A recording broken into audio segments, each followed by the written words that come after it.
주신 말씀은 요한계시록 4장입니다. 신약성경 403쪽.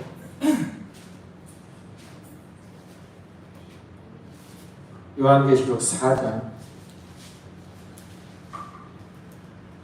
1절에서 11절까지 말씀 한 절씩 교독합니다.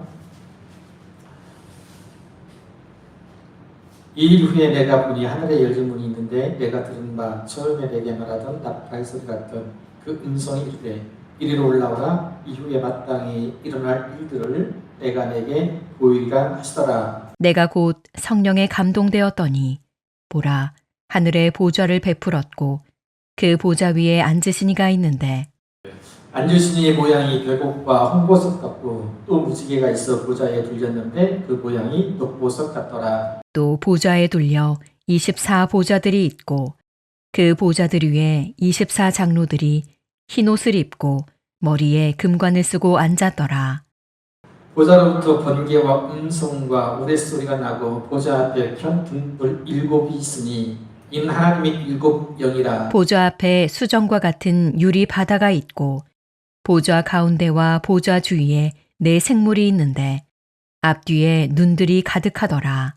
그 첫째 생물은 사자 같고 그 둘째 생물은 송아지 같고 그 셋째 생물은 얼굴이 사람 같고 그 넷째 생물은 날아가는 독수리 같은데 4 생물은 각각 6 날개를 가졌고 그 안과 주위에는 눈들이 가득하더라. 그들이 밤낮 쉬지 않고 이르기를 거룩하다 거룩하다 거룩하다 주 하나님 곧 전능하신 이여 전에도 계셨고 이제도 계시고 장차 오실이시라 하고 그 생물들이 보좌에 앉으사 세세토록 살아계신 이에게 영광과 존귀와 감사를 돌릴 때에 24 장로들이 보좌에 앉으신 이 앞에 엎드려 세세토록 살아계시는 이에게 경배하고 자기의 관을 보좌 앞에 들이며 이르되 합니다. 우리 주 하나님이여 영광과 존귀와 권능을 가지시는 것이 합당하오니 주께서 만물을 지으신지라. 만물이 주의 뜻대로 있었고 또 지으심을 알았나이다 하더라. 아멘. 기도하셨는데요. 나라를 생각할 때면 좀 마음이 답답해지는 때가 되었죠. 진영논리를 떠나서 나라가 잘 되어야 됩니다. 제가 수시로 말씀드리는 게 있잖아요. 그와말 고종과 민비가 지도자가 진령문이라는 무당을 지나치게 일지하고 거기에 많은 국보를 탕진하고 그래서 결국은 나라가 망하는 길로 가지 않았나 그런 생각을 하면서 굉장히 염려하고 기도했습니다. 지금도 기도하고 있고요. 우리가 정말 나라의 지도자들을 위해 기도해야 할 때입니다. 나라가 바로 서야 되고요. 국민들이 평안하게 잘 살아야 되고 무엇보다 우리가 신앙생활 평안하게 잘 하려면 나라가 평안해야 됩니다. 예수 기도해 주시기를 거듭거듭 부탁드립니다. 기도할 때입니다. 우리 사백기호 동신교회 옆에가 책나무 도서관 국어학원인가요? 있잖아요. 책나무라고 하는데 거기 보면 그런 글이 있습니다. 아이들의 어휘력을 길러주기 위한 독서를 지도하는 그런 곳이다 라고 소개하는데 저는 다 말을 잘하기를 원하지요. 말을 잘한다는 것이 그냥 아무런 말이나 뭐 거침없이 하는 게 아니라 시기적절하게 때와 장소의 상황에 알맞는 말 하는 거지요. 그래서 이 어휘력을 길러야 된다라고 하는데 어휘라는 건 뭐예요? 단어, 낱말 전체 어떤 상황 속에서 사용하는 어휘력은 단어나 낱말을 적절하게 잘 사용하는 능력이다. 이게 이제 말을 잘하는 그런 능력이겠죠. 부모들은 자녀들이 이런 어휘력이 풍부한 아이가 되기를 바랍니다. 근데 우연히 않게 제가 한 책을 보게 되었는데 부모의 어휘력이라는 책이에요. 읽고 있는데 보니까 어휘력이 필요한 사람은 오히려 부모다고 하는 거예요. 부모가 정확하고 올바르게 또 풍성한 어휘로 아이와 대화를 하면 아이의 사고가 넓혀지고 아이와의 관계도 더 깊고 단단하게 된다라고 말합니다. 부모의 어휘가 아이의 생각의 크기를 결정한다. 부모의 어휘는 아이의 세상을 바꾼다라고 말하면서 정확하고 올바르게 말하고 싶은 부모라면 반드시 알아야 할 일상 속 필수 어휘 126가지를 소개하는 책입니다. 아이와의 대화뿐만 아니라 타인과의 대화, 자녀나 배우자나 다른 사람과의 대화도 마찬가지죠. 올바르게 정확하게 말할 수 있어야 되겠죠. 그리고 교훈적이고 그런 내용이 있어야 되겠죠. 이 시기 적절하고 어떤 상황이나 경우에 합당하면서도 교훈적인 말을 하기 위해서는 그런 어휘력을 길러야 하듯이 크리스찬인 우리에게도요, 성경 말씀을 잘 적응하고 또 잘 배우고 잘 적응하고 전할 수 있는 그 말씀의 어휘력이 굉장히 필요합니다. 그것을 잘 가르쳐 주신 말씀이 잠언서 25장 11절이잖아요. 경우에 합당한 말은 바로 새긴 은쟁반의 금사과니라. 경우에 합당한 말, 너무 귀하고 아름답다, 되다 하는 의미입니다. 이런 성경 말씀도 때와 장소 그리고 상황에 맞게 인용하고 전해야지 그 말씀이 전도의 통로, 축복의 통로, 위로와 은혜를 끼치는 통로가 되어준 줄로 믿습니다. 아멘. 어떤 믿음 좋은 남녀가요 만나서 결혼을 하게 되었습니다. 이 목사님이 아주 축사를 잘 하시고 주례사를 잘 하고 축사를 하는 시간인데 신부 축사를 담당하신 분이 사정상 못 오시게 되어서 사유자에게 그 축사를 대신 읽어달라고 부탁을 해서 보냈어요. 그래서 신부 축사를 하신 이제 사회자가 축사를 쭉 읽어 나가다. 그리고 마지막에 말씀 한 구절 소개하라고 이렇게 메모되어 있었어요. 요한 1서 4장 18절 말씀, 이 말씀을 이제 읽어줘야 돼요. 마지막 사랑 안에 두려움이 없고 온전한 사랑이 두려움을 내뿜나니 두려움에 형벌이 있습니다. 두려워하는 자는 사랑 안에서 온전히 이루지 못하였느니라. 사랑에 대한 내용이었죠. 그래서 사회자가 이 말씀을 급하게 찾는 바람에 요한일서 4장 18절이 아니라 요한복음 4장 18절을 찾았어요. 그리고 읽어주는 너에게 남편 5이 있었고 지금 있는 자도 내 남편이 아니니 내 말이 참되도다. 이 말씀이 성경 말씀이지만 상황에 안 맞는 말씀이잖아요. 그러니까 하나님의 말씀 우리가 시기적절하게 경우에 합당하게 그리고 사람을 축복하는 말에 일에 적용할 수 있는 그런 지혜가 있기를 축복합니다. 이 시간 그런 마음으로 서로 축복합니다. 거룩하신 우리 하나님 아버지와 주 예수 그리스도로부터 은혜와 평안이 있기를 축복합니다. 네. 우리가 그런 지혜를 가지고 말씀을 보면 그 말씀들이 하나같이 우리의 삶과 형편과 처지나 상황에 비추어봐도 너무나 적절하고 너무나 은혜가 되고 너무나 큰 축복의 통로가 되는 줄로 믿습니다. 이런 성경은요 오고 가는 모든 성도와 교회들에게 태초의 창조 역사와 그리고 예수 그리스도의 십자가 사건 등 우리를 향한 하나님의 사랑을 그 하나님의 큰 사랑을 보여주시고 증거해 주시고 뿐만 아니라 지금도 우리와 함께 하시는 하나님이심을 가르쳐 주시고요. 특히나 이 성경의 마지막 요한계시록을 통해서 아직은 이루어지지 않았지만 반드시 이루어질 일에 대한 말씀을 주시고 있습니다. 요한계시록 1장 19절 보면 그러므로 내가 본 것과 지금 있는 일과 장차 될 일을 기록하라. 간단하게 정리를 해보면 내가 본 것은 사도 요한이 발모섬에서 환상을 보는 1장의 이야기고요. 그리고 지금 있는 일은 일곱 교회에게 주님께서 주시는 계시의 말씀을 편지로 써서 보내는 2장과 3장이고요. 우리 장차 될 일, 이것은 인력사 가운데 한 번도 일어나지 않았던 일, 그러나 반드시 나타날 일들에 대한 내용으로 이제 4장에서 22장까지예요. 그러니까 계시적 내용이 있지요. 전체적으로 보면 계시록은 여러 가지 상징과 비유, 숫자, 환상들로 이루어진 종말론적 말씀이잖아요. 아까 우리 말씀 읽었지만 굉장히 난해하지요. 어려워. 도대체 무슨 말인지 이해가 안 되고 해석이 안 되는 부분이 많습니다. 지금도 마찬가지고요. 완전하게 말씀을 이해하고 해석할 수 있는 것은 불가능합니다. 여러 가지 숫자가 나오지요. 7촛대, 7 나팔, 7 대접.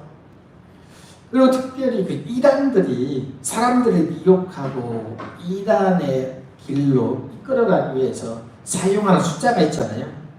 666, 기억나? 666 숫자 계시록에 나와요. 그리고 또 14만 4천 이런 숫자가 나오죠. 여러분 14만 4천이라고 하는 숫자는 구원받은 하나님의 모든 백성들을 의미한다고 봐야 되는데, 신천지나 안산원 증인 같은 이단들은 대부분은 14명 4천 명만 구원받을 수 있다 라고 말하죠. 자기들만 구원받을 수 있다. 그러니까 14만 4천 명 안에 들어와야 된다 라고 가르치죠. 대단히 잘못된 거죠. 그러니까 요한계시록이 어려우니까 우리 많이 안 읽고 공부하기도 힘드니까 안 하는 경우가 많아요. 그 팀을 이단들이 비집고 들어오는, 이용하는. 그래서 요한계시록을 자의적으로 해석하지요. 그리고 많은 사람들이 미혹하고 망하는 길로 이끄는 것을 보게 됩니다. 그러니까 우리가 중요한 것은 이 요한계시록을 공부하면서 어떤 환상이나 숫자가 나오잖아요. 지나치게 몰입할 필요가 없다는 거예요. 하나님이 주신 지혜만큼 깨달으면 되는 것이고요. 하나님이 가르쳐 주시는 만큼 우리가 배우면 되는 거예요. 계시록에 나타난 숫자나 여러 가지 환상에 너무 집중하다가 그것들을 아주 명쾌하게 설명해 주는 듯한 이단에 자신도 모르게 빠지게 되는 거예요. 너무나 확실하게 가르치거든요. 여러분, 계시록에 나타난 여러 가지 환상이나 숫자는요, 말 그대로 실제가 아니고 환상 가운데 본 것들이잖아요. 우리가 꿈속에서는 정말 현실 속에서 일어나지 않는 일들을 보게 되잖아요. 저는 가끔 꿈을 꿀 때요, 공중부양 있죠. 공중부양. 제가 실제로 쫙 숨을 죽이고 가만히 있으면 몸이 붕 뜨고 그냥 허공을 걸어가요. 저는 그런 꿈을 가끔 꿔요. 깨면 되게 아쉽더라고요. 근데 현실도 절대로 일어날 수 없는 일이잖아요. 그러니까 환상이 그런 거예요. 그러니까 요한계시록에 나오는 환상이 거짓이란 얘기가 아니라 우리가 이성으로 합리적 사고방식으로 해석할 수 없는 부분이 있다고 하는 거예요. 그러니 거기에 몰입하게 되면 자칫 이란에 타겟이 드는 거죠. 너무나 확실하게 설명해 준다는 거예요. 그래서 보면 내가 개신교 교회를 다닐 때에는 아무래도 깨닫지 못했는데 거기 가니까 너무나 확실하다는 거죠. 그것이 문제이지요. 그래서 우리가 중요한 건 뭐냐면, 지금 현실적으로 우리가 그 환상에 대한 말씀을 읽으면서 머릿속에 잘 안 들어와도 우리가 집중해서 봐야 되는 것이 뭐냐면 그 모양이 아니라 그것이 어떤 일을 하는가. 문자적으로만 해석하면 안 되고요. 그것이 무엇을 의미하는가. 그 환상과 숫자를 통해서 보여주시고 가르쳐 주시려고 하는 것이 무엇인가. 거기에 관심을 가져야 한다. 이제 4장부터 보면 이제 본격적으로 그런 환상의 내용이 나와요. 벌써 우리가 읽었지만 어렵잖아요. 생소하고 힘들어요. 자, 4장을 보면 사도 요한이 성령에 감동되어서 하늘에 있는 열문을 보았다. 환상이에요. 환상 가운데 보았고, 또 나팔소리 같은 큰 음성으로 이리로 올라오라 하시는 주님의 음성을 듣고 그 열문을 통해서 하나님의 나라에 들어가는, 하나님의 보좌에 앉으신 하나님을 환상 가운데 보게 되는데, 주님께서 요한에게 그 환상을 보여주시는 이유를 말씀하시잖아요. 1절에 보면 이후에 땅이 일어날 일들을 내가 내게 보이리라 하시더라 그랬어요. 이 뭔 계시다. 계시? 감춰졌던 것, 알지 못했던 것을 보여준다 하는 의미이지요. 그러니 계시록은 장차 마땅히 일어날 일들을 보여주는 기록의 말씀인 것이고, 그것이 계시록의 목적이에요. 그러니까 전체적으로 목적을 알면 우리가 편안하게 계시록 읽을 수가 있어요. 그 최종적인 목적이 뭐냐? 반드시 나타날 일을 보여주시는. 여러분, 사실 우리의 신앙생활도 계시를 깨달아가는 과정이에요. 숨겨졌던 구원의 비밀, 하나님의 나라의 비밀을 깨닫고 소유하고 누리는 과정입니다. 그리고 무엇보다도 장차 일어날 일, 반드시 나타날 일을 대비하는 것이지요. 우리가 이 역사를 보면 지금까지 수없이 많은 일들이 일어났잖아요. 그리고 앞으로 수없이 많은 일들이 일어나겠지만 그 모든 과거부터 지금까지 일어난 일들을 포함해서 앞으로 일어날 모든 일들의 그 궁극적인, 그 최종적인 그 일은 무엇이냐? 바로 성경에서 말씀하시는 그 마땅한 일은 주님의 재림.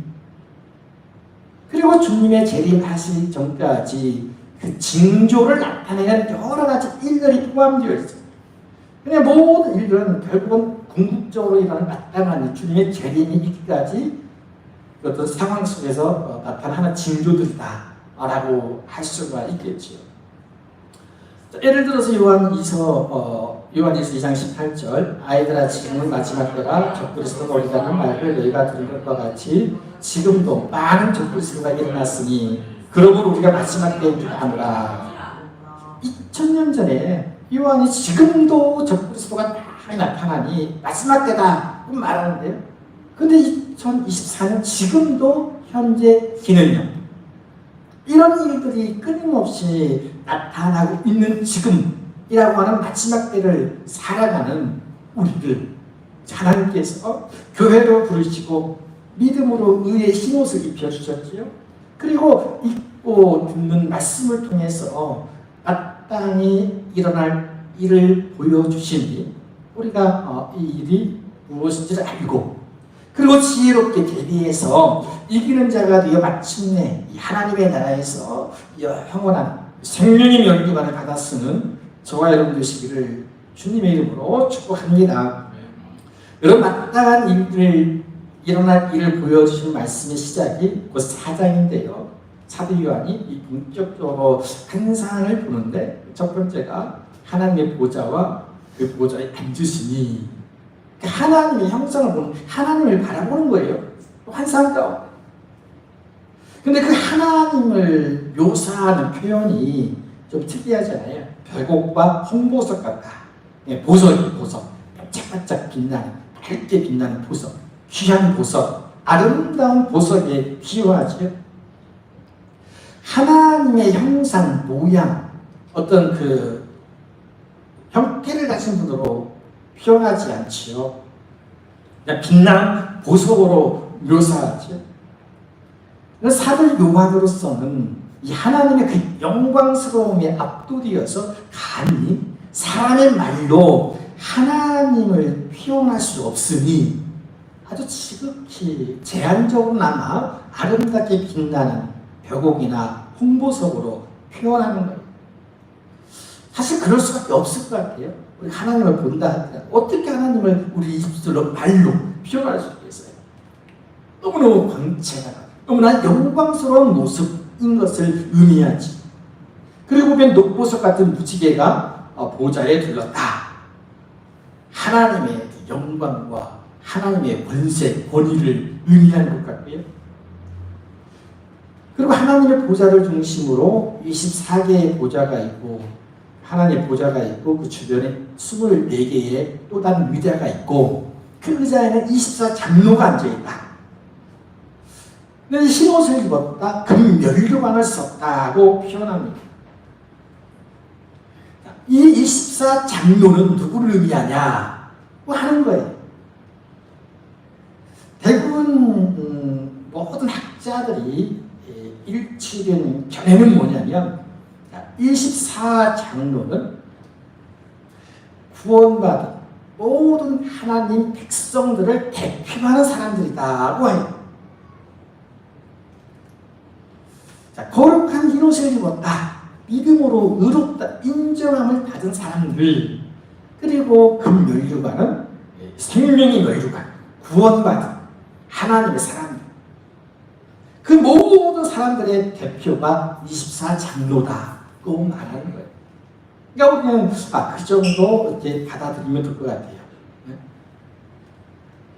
믿음으로 구원받은 모든 성도들이 장차 얻게 될 영광을 예표한다고 하는 거죠. 그러니까 우리 모든 사람 대표한다. 결국 우리도 마찬가지. 저와 여러분 모두가 끝까지 믿음을 지키고 이기는 자가 되었을 때 하나님의 나라에서 거룩한 의의 흰옷을 입고요.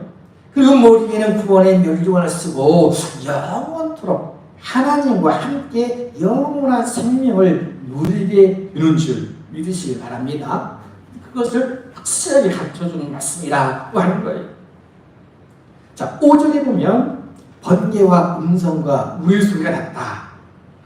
마찬가지겠죠. 하나님의 권능과 위엄을 나타내는 표현이겠죠. 그리고 하나님의 보좌 앞에 7 등불이 있는데 하나님의 7 영이고 성령을 의미한다. 7 등불이 있고 7 영, 성령이다. 그러니까 하나님의 보좌 앞에 일렬로 딱 서 있는 성령 7 등불, 성령의 역사하심. 이거 중요한 의미가 있는데요. 그래서 성령은 하나님의 영이잖아요. 그래서 요한복음 14장 26절에 보면 보혜사 곧 아버지께서 내 이름으로 내실 성령, 그가 너희에게 모든 것을 가르치고 내가 너희에게 말한 모든 것을 생각나게 하리라. 성령이 하시는 일이잖아요. 근데 성령을 누가 보내시든 하나님이 보내시는 거예요. 그러니까 성령은 언제든지 하나님의 보내심을 받고 교회와 성도들, 즉 저와 여러분을 도우시는 보혜사로 오시기 위해서 항상 이 불 켜진 등불처럼 보좌 앞에서 대기하고 계시는 분이시다고 하는 의미이지. 언제든 준비하고 있어. 보내시면 그 성령이 우리에게 오신다. 도우신다는. 그리고 성령이 오셔서 하시는 일이 뭐냐면 에베소 4장 3절 평안의 맹절로 성령이 하나 되게 하신 것을 실제 지키라 그랬잖아요. 공동체 하나 되게 하신 일을 하시기 위해서 하나님 보내시고 성령께서 저와 여러분 가정과 우리 교회 공동체를 평안의 맹줄로 하나 되게 하신 줄로 믿습니다. 우리 할 일은 그걸 힘써 지켜야 하고 그러기 위해서 에베소 5장 18절 술 취하지 말라 이는 강탄한 것이니 우리 성령을 충만을 받으라 그랬죠. 그래서 성령의 충만을 받아야 하는데 요한복음 11장 13절 너희가 할지라도 좋은 것을 자식에게 줄 알거든 하물며 너희 하늘 아버지께서 구하는 자에게 성령을 주시지 않겠느냐 하시니라. 이미 하나님은요 성령을 보내주시려고 준비하고 계시니 우리는 믿음으로 구하면 됩니다. 그래서 사도행전 13장 52절 제자들 기쁨과 성령의 충만하니라.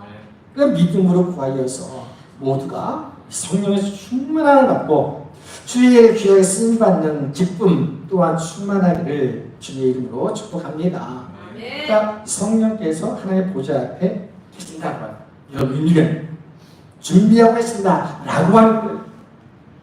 다음으로 요한이 본 것은 보좌 앞에 수정과 같은 유리바다가 있고, 수정과 같은 유리바다. 그러니까 어떤 형체라기보다는 그 하나님의 청결하심과 거룩하심을 의미하는 뜻으로 봐야 되겠지요.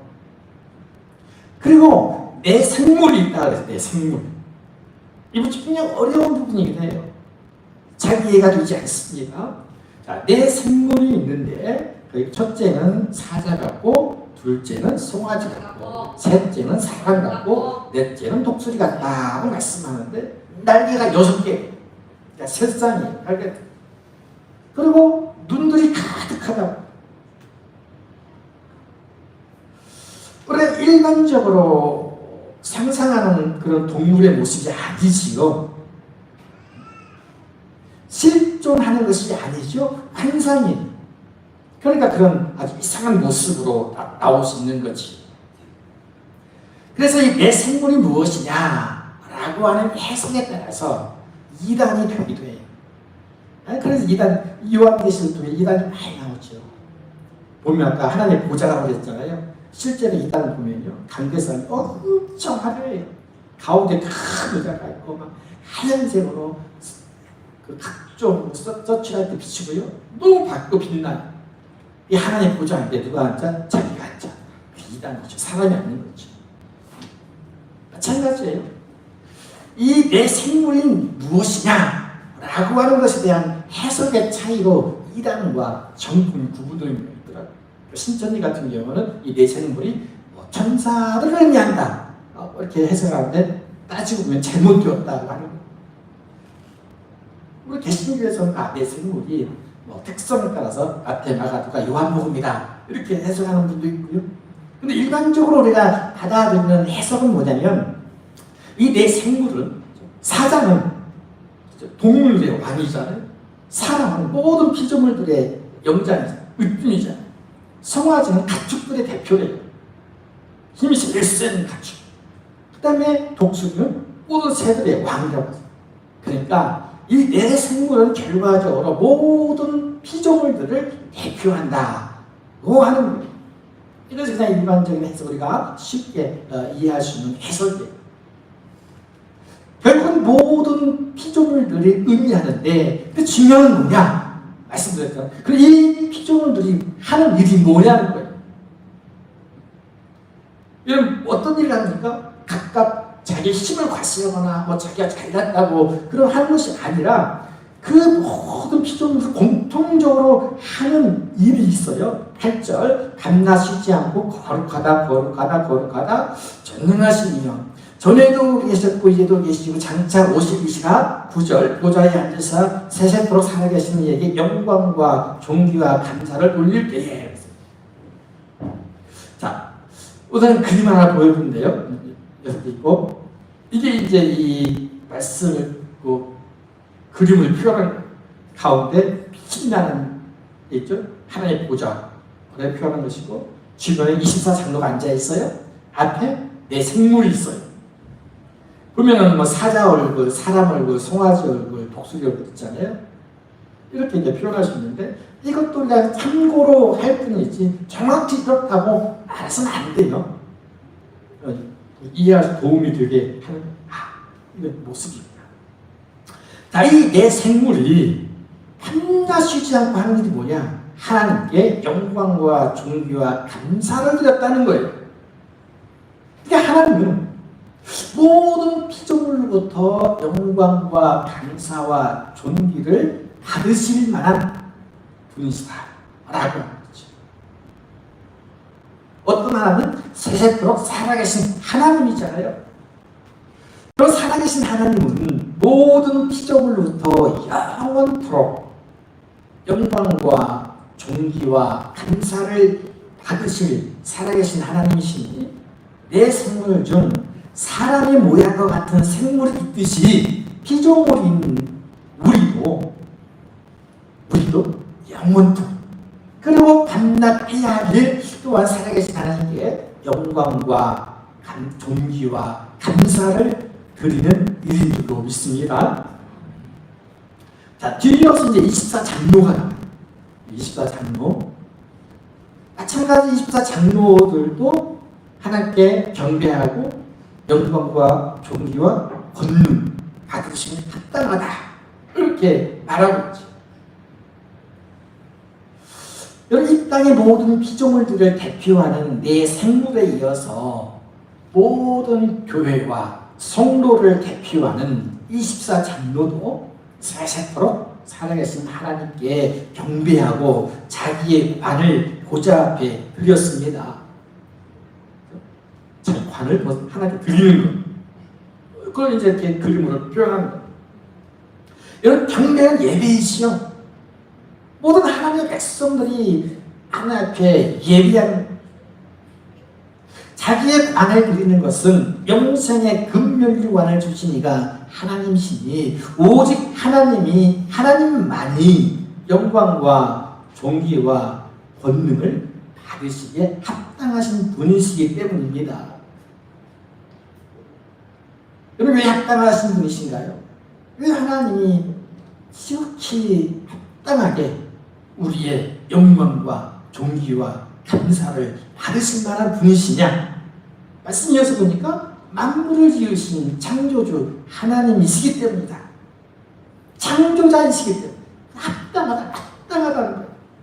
자, 이것을 사도 바울도 로마서 11장 36절에서 이렇게 말씀하죠. 이는 만물이 주에게서 나오고 주로 말미암고 주에게로 돌아갑니다. 그의 영광이 세세 있을지어다. 아멘.